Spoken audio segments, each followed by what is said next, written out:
Dear viewers, আসসালামু আলাইকুম। সবাইকে আমন্ত্রণ জানাচ্ছি পোলট্রি তথ্য ও সেবা পেজে।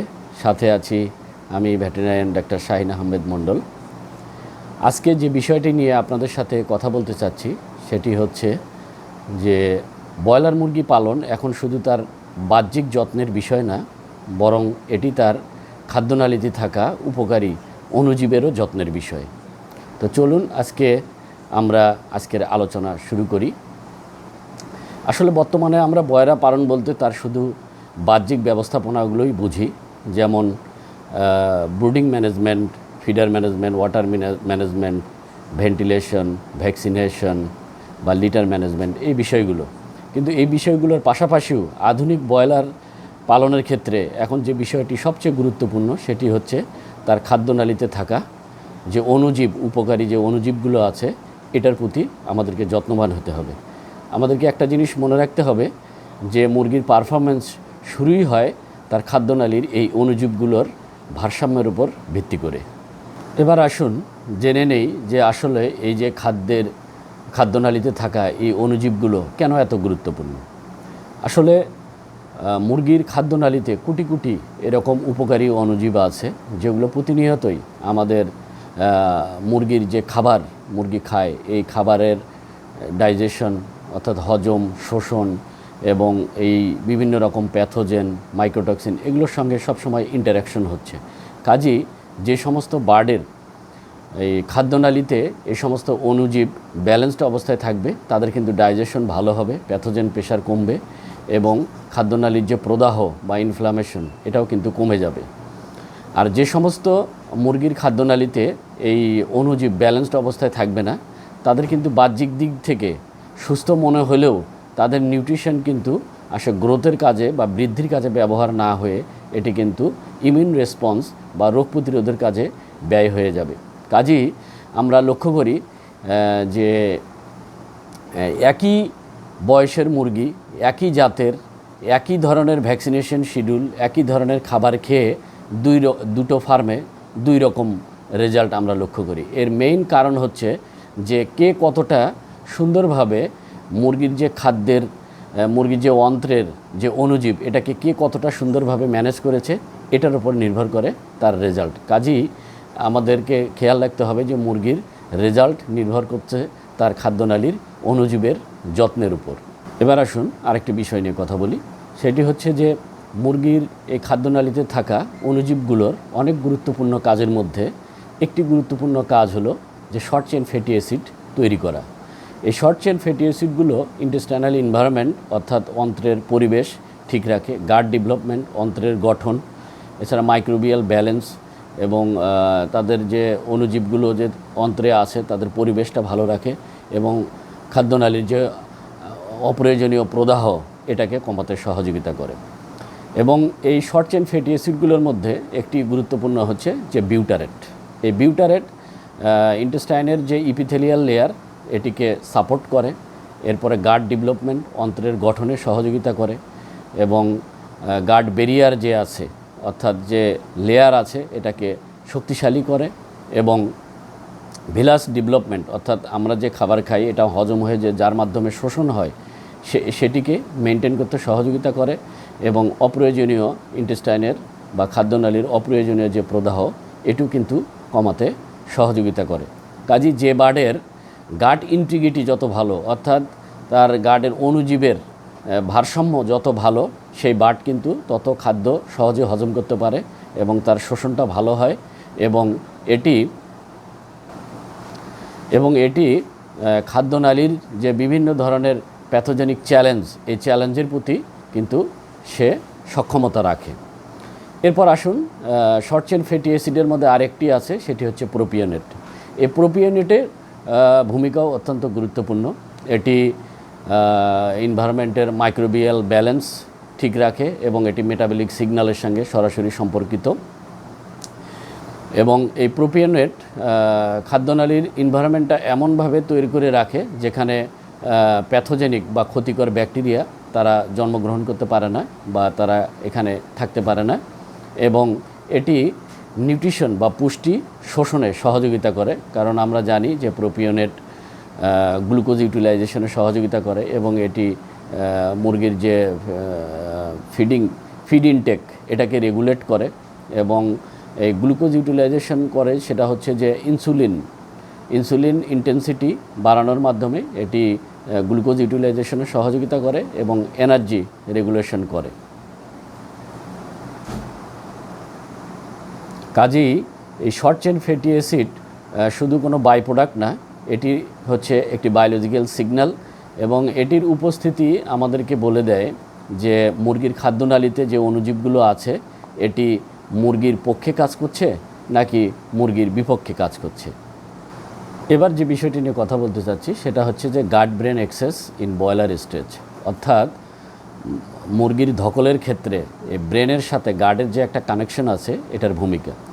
আমরা যদি বলি যে আসলে ইন্টেস্টাইনের সাথে কিন্তু ব্রেনের সরাসরি একটা সংযোগ আছে এবং মুরগির ধকলের ক্ষেত্রে শুধু নার্ভাস সিস্টেম না, তার যে খাদ্যনালীতে থাকা এই অণুজীবগুলোরও একটি ভূমিকা আছে। যেমন যদি কোনো কারণে heat stress, transport, litter quality, overcrowding, vaccination stress অথবা ডিজিজ প্রিভ্যালেন্স হয়, এগুলো কিন্তু অন্তরের যে অণুজীবগুলো আছে এগুলোকে কিন্তু ডিস্টার্ব করে এবং তখন এগুলো কিন্তু বাহ্যিক যে ধকল এগুলো এই অণুজীব ঠিক না থাকার কারণে বাহ্যিক ধকলের প্রতি মুরগি কিন্তু সংবেদনশীল হয়। গাট যখন ডিস্টার্ব হয় তখন কিন্তু নিউট্রিশন ঠিকমতো খাদ্য কিন্তু তখন ঠিকমতো হজম হয় না এবং বার্ড কিন্তু প্রপার নিউট্রিশন পায় না এবং ব্রেন এখানে নেগেটিভ সিগন্যাল দেয়, ফলে তার খাদ্য এবং হজম এবং শোষণের যে প্রক্রিয়া এটা কিন্তু ব্যাহত হয় এবং তখন কিন্তু মুরগি এই পারিপার্শ্বিক যে ধকল এটার প্রতি সংবেদনশীল হয়। তাই স্ট্রেস ম্যানেজমেন্টের ক্ষেত্রে শুধু বাইরে থেকে ফ্যান দেওয়া বা ঠান্ডা পানি দেওয়া বা কুলিং সিস্টেম চালু করাই যথেষ্ট না, বরঞ্চ এই ধকল ম্যানেজমেন্টের ক্ষেত্রে আমাদের মুরগির যে খাদ্যনালীর যে অণুজীব, উপকারী ব্যাকটেরিয়া বা যে অণুজীবগুলো আছে এগুলোর প্রতি ম্যানেজমেন্টটাও কিন্তু আমাদেরকে সঠিকভাবে করতে হবে। কারণ অন্ত্রের অণুজীব যদি স্টেবল বা ভারসাম্য অবস্থায় থাকতে পারে তাহলে কিন্তু এই বার্ড বাইরের ধকল সহ্য করার ক্ষমতা রাখে। আর যদি অন্ত্রের এই অণুজীবগুলো যদি ভারসাম্যহীন অবস্থায় থাকে তাহলে কিন্তু এই মুরগি বাইরের ধকলের প্রতি সংবেদনশীল হয়, অর্থাৎ সে ধকল সহ্য করতে পারে না। এবার আসুন আসলে এই খাদ্যনালীর যে অণুজীবগুলো এগুলোকে আমরা কিভাবে ম্যানেজ করব। বর্তমানে আসলে বায়োটিক্স টেকনোলজি অত্যন্ত জনপ্রিয় হয়ে উঠেছে। আপনারা জানেন যে প্রোবায়োটিক্স, পোস্টবায়োটিক্স এবং আরও আপডেট ভার্সন হচ্ছে প্রিসিশন বায়োটিক্স। তো চলুন প্রোবায়োটিক্স সম্পর্কে জানি। প্রোবায়োটিক্স কি? প্রোবায়োটিক্স হচ্ছে যে লিভিং বেনিফিশিয়াল মাইক্রো অর্গানিজম, অর্থাৎ জীবন্ত উপকারী জীবাণু। এগুলো যদি সঠিক মাত্রায় আমরা যদি মুরগিতে ব্যবহার করি তাহলে এটি মুরগির জন্য উপকারী। তবে প্রোবায়োটিকের সাকসেস নির্ভর করে স্ট্রেন কোয়ালিটি, এর dose, viability, storage condition and compatibility of the farm condition, অর্থাৎ এটি কত ভালো স্ট্রেন দিয়ে আপনি এই প্রোবায়োটিক্সটা তৈরি করছেন এবং সেটি ইন্টেস্টাইনের যে পরিবেশ সেটির সাথে খাপ খাইয়ে নিজেকে ঠিক রাখতে পারছে কি না এবং এটি ফার্মের জীবাণুর লোড কী রকম আছে সেটার সাথে কম্পিটিশনে টিকতে পারছে কি না, এর উপর ভিত্তি করে এই প্রোবায়োটিক্সের সফলতা। এরপরে যেটি আছে সেটি হচ্ছে যে পোস্টবায়োটিক্স এটা লিভিং মাইক্রো অর্গানিজম না, এটা হচ্ছে যে মৃত উপকারী মাইক্রো অর্গানিজম বা এর অংশবিশেষ, এটিকে আমরা পোস্টবায়োটিক বলছি। এটিও কিন্তু মুরগির স্বাস্থ্যের জন্য উপকারী এবং এটি যে ক্ষেত্রে আমরা প্রোবায়োটিক্স ইউজ করতে পারি না সেই ক্ষেত্রে কিন্তু আমরা পোস্টবায়োটিক্স ইউজ করতে পারি এবং এটি প্রসেসিং, স্টোরেজ এবং ফিড অ্যাপ্লিকেশনের ক্ষেত্রে প্রোবায়োটিকের চাইতে একটু তুলনামূলকভাবে স্টেবল, এ কারণে আমরা পোস্টবায়োটিক্স ব্যবহার করি। এবার সেটি হচ্ছে যে অত্যন্ত আপডেটেড যে প্রিসিশন বায়োটিক্সটা কি? এটাও জীবন্ত উপকারী জীবাণু, কিন্তু এটাকে পার্টিকুলারলি ডিজাইন করা হয়েছে যে কোনো পার্টিকুলার পারপাস সার্ভ করার জন্য।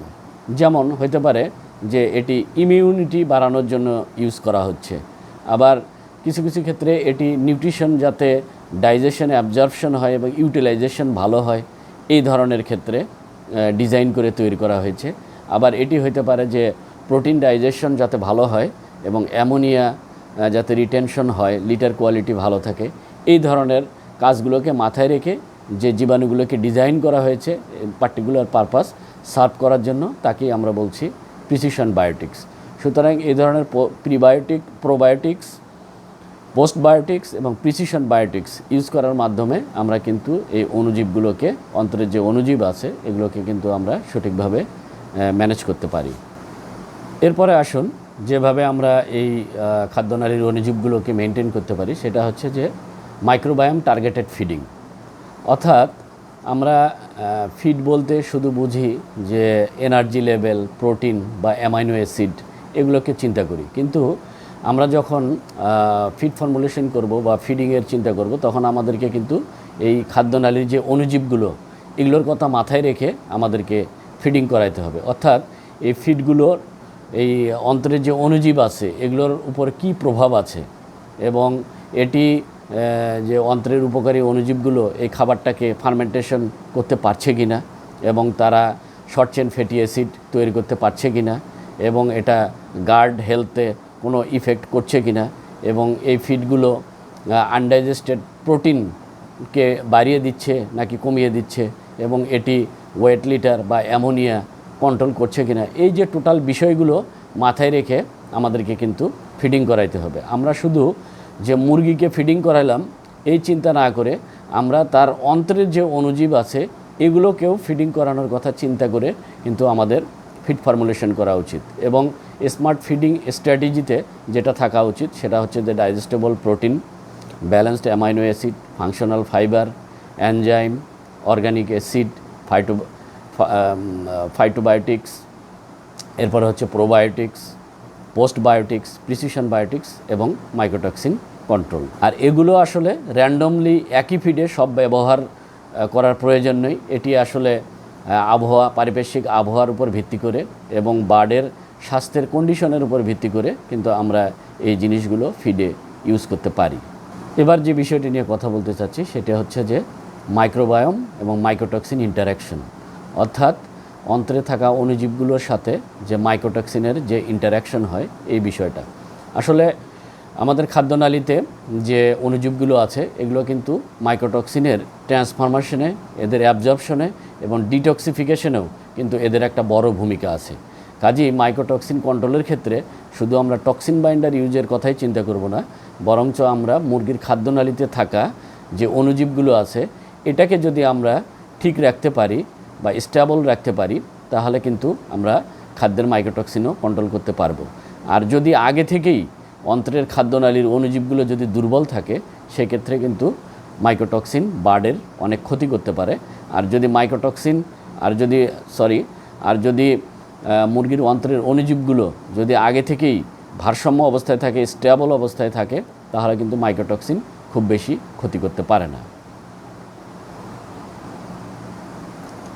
সর্বশেষ খামারি এবং নিউট্রিশনিস্ট যারা আছেন তাদের প্রতি আমার একটাই মেসেজ, সেটা হচ্ছে যে আমরা মুরগি পালনের ক্ষেত্রে শুধু সপ্তাহে সপ্তাহে এফসিআর দেখব না বা তার বডি ওয়েটটা দেখব না, আমরা আরও যে জিনিসটা মনিটর করব সেটা হচ্ছে যে মুরগির অন্ত্রে বা খাদ্যনালীতে যে অণুজীবগুলো আছে এগুলোও ঠিকঠাকভাবে আছে কি না এগুলো আমরা মনিটরিং করব। এবং এটা মনিটরিংয়ের উপায় হলো যে মুরগির ড্রপিংস যেটা অর্থাৎ পায়খানা এটা ঠিক আছে কি না, লিটার কোয়ালিটি ঠিক আছে কি না, নাকি লিটার বেশি ভিজে যাচ্ছে, এরপরে ফিড প্যাসেজ আছে কি না, আনডাইজেস্টেড ফিড পায়খানার সাথে চলে যাচ্ছে কি না, ফুড প্যাড ডার্মাটাইটিস যেটা আমরা বলি যে অতিরিক্ত অ্যামোনিয়া হওয়ার ফলে ফুড প্যাড ডার্মাটাইটিস হচ্ছে, এটি হচ্ছে কি না, এবং এরপরে যে বার্ডের ইউনিফর্মিটি ঠিক আছে কি না এবং তাদের স্ট্রেস, বিভিন্ন ধরনের স্ট্রেসের প্রতি তাদের যে রেসপন্স তারা স্টেবল আছে কি না এবং